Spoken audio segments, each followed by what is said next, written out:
très chers abonnés des Dada International, merci beaucoup pour la confiance. Bonjour, Jambo, shalom, shalom. Shalom, shalom, la grande communauté congolaise partout dans le monde entier.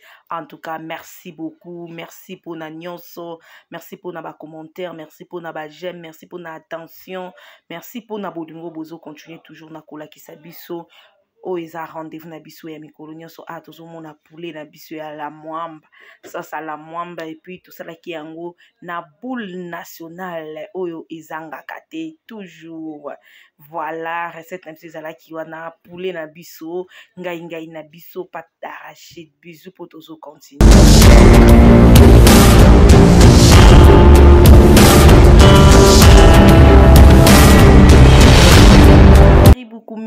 Karibu kumeza ndenge tolobaka elakisi ke topusana wana tozalaki na poulet na biso ngai na biso ezalaki pe mopandi ba épice na biso tozalaki nango besoin tozalaki na aubergine ndembi na biso ezalaki wana ai na biso matungulu marinade na biso poivron na biso tomate na biso ya mbuma toujours yango ezalaka te tozalaki na muscade na biso donc et puis tozalaki na pâte d'arachide na biso oyo tozalaki nango besoin.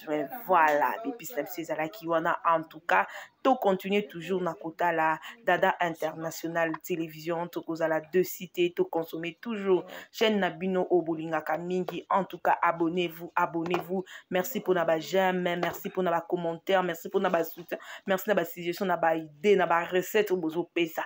En tout cas oezaki elubuya abonné na biso alobaki mama Dada kotanga kombo na ngai te femme a plusieurs options na lingite mais naza na besoin o la kitanga ndenge basalaka ngai na poulet na pâte ya arachide nga alobi maman na ngai yo landaka biso pona nini te osepelisaka biso pe toleka na kosepelisa bino. En tout cas na lobarango à chaque fois mutu soki aza na besoin ike ya recette akomeli biso tokozanga te pona koyeba ndenge nini ya kosala ko répondre na demande ya ba abonné na biso ya ba compagnon de Dada International. Voilà ma deuxième famille nga na benga bino ma deuxième famille. Voilà famille Nzamba pesa ngai.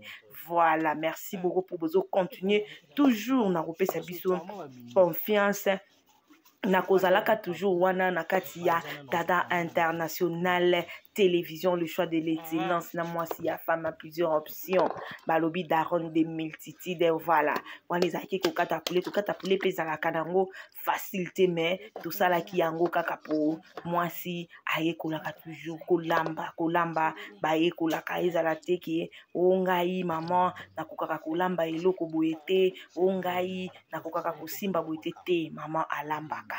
Voilà kolamba ba ye kolaka. En tout cas tozozo ba appel na ba appel ba maman balobi maman Dada ngai na bande kokoka kolamba biloko mboka papa na ya mbali na ngai te mais à travers belubu na yo nazo se retrouver ndambu.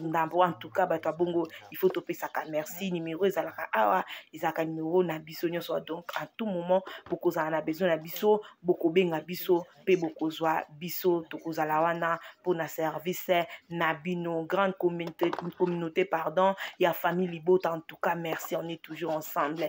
Ba amoureux nyonso ya cuisine toza toujours ensemble. Ba mangeur pe ba mangeuse na biso ba amoureux pe ba amoureuse ya cuisine oye Jambo mbote de toi bwe sika bozali. En tout cas esalaka biso plaisir ya tonga na lobaka kolia eleki nyonso. Donc il faut toujours manger, il faut manger bien, il faut manger pour ce que lati olie bien te okuku ya place ozali. Donc il faut kolia nanu après tant okolata okosentir que équilibre ezalaki makasi. Vraiment merci tozo continuer toujours na vidéo na biso oyo tolandaka avec beaucoup d'attention et surtout beaucoup d'amour na bosanité, beaucoup d'affection frère. Voilà wana tosi ce qui kokata soso na biso tokata ki yango vraiment bien là tous les cas qui na ko sokola yango tout ce qui on a moi au tiède. Voilà tout ce qui on a moi mai na biso ya propre ya au tiède pour na kolongola ba solo ya o baloba ya formol solo ya vivre frais wana. En tout cas to sokola ki soso na biso, puis il faut que sokola ngo vraiment très bien là biloko eutaka na vivre frais ezaka na mwa makambo ebele okomona olambi boye biloko ebimi zelo osali boye ebimi bien te. Pourquoi olambi biloko ebimi bien mais ekokoma ebimi zelo yango faut kosokolaka toujours na mai ya moto, kosokolaka mpenza soso na très bien là nga mpenza na sokolaki yango na soko na mai ya moto na bongisi yango très bien là pour nazalaki na besoin biloko na nga ezala toujours na résultat ya malamu. Nayebisaka biso toujours nga nazalaka fan na cuisine nga déjà ntango déjà nazolamba boye déjà nakotaka na kati ya nzungu nakomi déjà même moral na résultat na nga oyo ya biloko. Merci na bongisaki mpe makala na biso déjà. Après toyaki kozwa nzungu na biso ya soso tomatisaki parce que soso na biso déjà tosokolaki yango tala ndenge soso eza propre. En tout cas ndenge nasokolaki soso natiaki nano eloko te ntango natiki ezotoka natutaki mungwa na ngai muscade na ngai natutaki yango nazwaki mpe ai na ngai oyo nabongisaki mpona kotia na poulet na ngai natutaki yango ensemble. En tout cas vraiment esalaki bien. En attendant soso na nga ezalaki na moto ebandaki kotoka wana natutaki yango kitoko. En tout cas nakoma wana lingaka boye kotuta biloko boye namona solo yango ezalaka vraiment kitoko makasi na epekisami te moto mpe asomba déjà oyo ya poussière. Voilà ntango natuti yango esali bien makasi nakendaki kotia yango na viande na ngai na soso na ngai na poulet na ngai. Voilà natiaki poulet na ngai natie pe marinade na ngai wana basoso na ngai ntango natiaki na moto natiaki yango mai te natiaki yango épice moko te. Voilà après naye kozwa après kotia muscade na ngai natiaki ndembi na ngai natie matungulu na ngai natutaki déjà muscade na mungwa na ngai na ai. Voilà après nabakisi matungulu marinade. En tout cas nayaki kobakisa aubergine na ngai natie pe poivron oyo nabongisaki mpona kosala nasala yango mélange. Omoni ke déjà biloko na nga ebandaki kotoka makasi ebandaki kotoka déjà bien mais mpo etoka bien ebimisa goût ya bien ebimisa mpe ntunga moko ya kitoko natiaki yango na baépice. En tout cas natikaki yango biloko na nga epesaki saveur moko ya bien nazipaki biloko na ngai très bien là mpona ekotala namoni ke poulet na nga ezotoka bien makasi. Nga nalinga na nga kolia soso te eza makasi ozokata boye ezosaute ozosala boye ezosaute. En tout cas te nalingaka bongo te soso nange ebimisaki mai me nabakisaki lisusu mai mpo nayebaki ke sauce wana nakozala na yango besoin. En tout cas nabakisaki mai tala biloko na nga ezalaki goût kitoko natikaki yango etoka lisusu. En attendant nakendaki kozwa ngai na nga nasokolaki yango bien nayebisaki bamama bamori ya cuisine ke likolo mbula ezobeta il faut kosokolaka biloko na bien vu que bazelo ezomataka poussière ezomataka ti na biloko donc ezosalaka biloko na biso bien. En tout cas nasokola indu ngai na ngai légume na ngai oyo nabongisaki na ozala nango besoin. En attendant kuna poulet na nga ebandaki kotoka. En tout cas merci na bato nyonso nazo comprendre ke bozo comprendre ba demande na zali nango mama dada otiaki nini o mama dada olobaki nini o. En tout cas nango zongo esute parce que explication ezokende kitoko ba abonné na ngai ba deuxième famille na nga ba moureux na ngai ba compagnon de international bazo comprendre déjà explication wana nasokolaki ngai na nga vraiment bien makasi nasokolaki yango bien nakendaki kotala poulet na ngai natalaki namonaki ke poulet na nga ebandaki kotoka. En tout cas ebandaki kotoka mai wana nga nazalaki nango besoin. En tout cas edéranger te sauce wana vraiment nazalaki nango besoin makasi nazipaki yango mpo nazalaki na besoin elemba bien nakitisaki. Après nayaki komatisaki kalungu ntango natali poulet na nga namonaki ke poulet na nga epesaki résultat ya malamu natiaki kalungu natiaki mwa mafuta moko oyo ezalaki ya kokoka par rapport ya kokalinga poulet na nga mpo poulet na nga mpe ebimisaki mafuta bomoni ndenge ebimisaki mafuta. En tout cas tokomi une étape oyo ya kokalinga yango namekaki kokalinga nakokaki mpe kokalinga te nasali mesure ya bouillon me ngai nalingaki ezala ya kokalinga par rapport ya demande ya ndeko na ngai. Voilà napesi ye mbote esika azali na mboka ya esika oyo ya bapaya. Voilà nazwaki poulet na ngai na bandi kokalinga yango très bien là naklasaki yango bien na kikalungu. En attendant pe kuna ngai na nga nabongisaki déjà poulet na nga en tout cas elembaki biloko soki ebeli déjà soki otali kaka boye na miso okocomprendre. Voilà awa déjà nabongisaki moto nazwi lisusu ngai na nga natiaki na moto po etoka esala bien koto pe poulet na ngai ebandaki kobela kitoko en tout cas ebandaki kopesa couleur moko ya bien ba résultat oyo nazalaki nango posa. Abonnez-vous sur Dada International et lubo boy soko zangi na Dada International okinde kozwa ngo wapi okozwa ngo wapi libota tozala toujours ensemble. Voilà, tozala toujours ensemble et to continuer toujours nako consommer Dada International, le choix de l'excellence avec femme à plusieurs options. Voilà, tant na balola qui na ke kuna pe natalinga ngai na baloli en tout cas nazaki na besoin ngai et lemba makasi ezala vraiment ya kolemba bien en tout cas na balola ki na tika kinga nanga etikala kotoka lisusu po ebela bien koto pe na kinga kolandela poulet nanga na kalinga yango nyonso déjà na kalingi poulet nanga nyonso. Voilà, na longola ki yango na tika yango na nzungu na esa bino na kozala na besoin ya sauce nanga. Voilà, na zone sa poulet nanga vraiment na nzungu. Voilà, après na zipaki na longola moi ba poussière na monaki ke na longola moi ba biloko mwindu esala na monaki mafuta nanga ezaki nango bien nazoki ba oignon na ngai ba épices nanga o na bongisaki ba épices nanga o nyonso na bongisaki na kalingaki yango wana tozaki na oignon tozaki na céleri na ndembe na biso plutôt na bongisaki et puis na yaki kozwa tomate nanga ya mbuma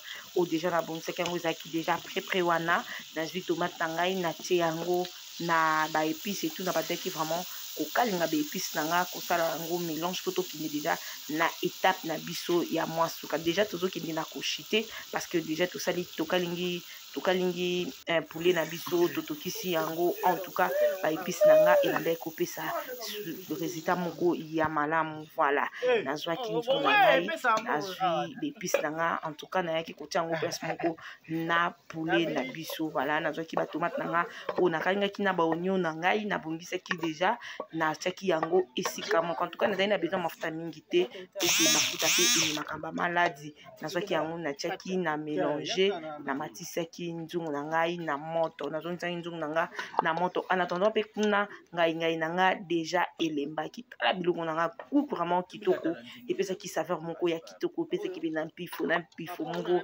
ya bien en tout cas tant on a mélangé na monaki ke na bandaki déjà kozwa résultat oyo nazalaki nango besoin.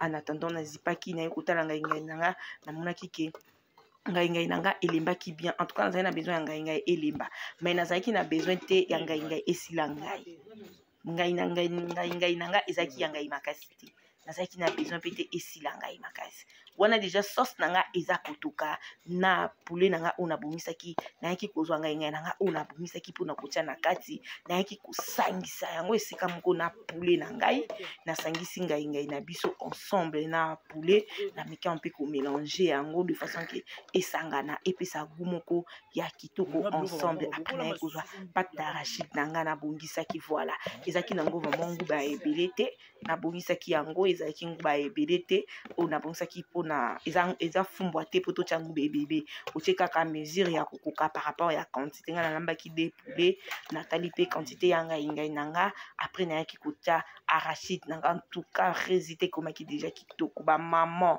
ba papa ba amoureuse ya cuisine en tout cas résultat ekomaki déjà kitoko. Nayaki kobakisa mwa marinade parce que depuis na bandaki kolamba ngai ekota mungwa na pasi yango natiaki siko mwa marinade na ngai après na baloli yango kitoko esangana epesa résultat moko ya bien ensemble. En tout cas na baloli yango bien naye kozwa pima nanga o na bongisaki naye kotia likolo ya biloko na biso nazipaki yango po etoka naye kotala boye biloko nange bandai déjà kotoka na bandai déjà komona solution na bandai déjà kozwa suite favorable. En tout cas nazali na besoin ngai nange omonde ngai eza ya mo pe bonga ole pe ngai oki pe kena le ngai ebonga te oli yango komo tuna botiaki nini o ekomi lokwa ndunda ekomi lokwa épinard te ngai pe eza ngai makasi te po mutu akoka kolia te mais osokoli yango ata une fois otiki mwa ngai ndambu po esala bien. Voilà, nazipaki lisusu biloko nanga ntango naye kotala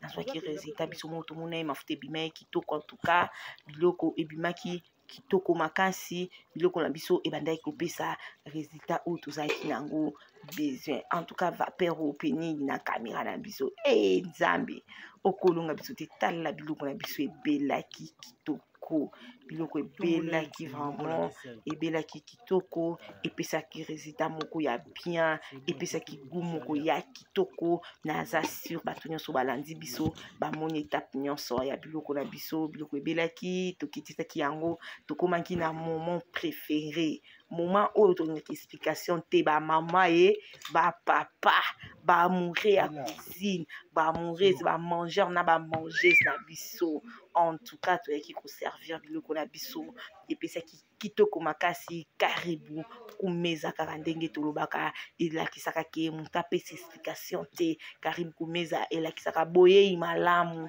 oyo ndenge tolobaka la table est prête donc la table est prête moto nyonso fo apusana ya kolia ata deja oliaki il faut oya kogrignoter ata quelque chose en tout cas awa déjà totiaki biloko na biso na mesa vala karibu kumeza merci beaucoup na bino nyonso botali biso partout dans le monde entier merci pour na attention merci pour na fidélité merci pour na amour soki nzambe azongi te tokokutana très prochainement na numéro mosusu ya émission na biso karibu kumeza avec Dada International ezalaki ngai na biso na pata arachide tosalaki yango na poulet boule nationale mbuma ya kimia mbuma ya esengo ekokaki jamais kozanga ezangaki te ezalaki wana en tout cas bon appétit, merci beaucoup famille Bota, merci les compagnons de Dada International, merci la grande communauté ya congolaise partout, bisous on est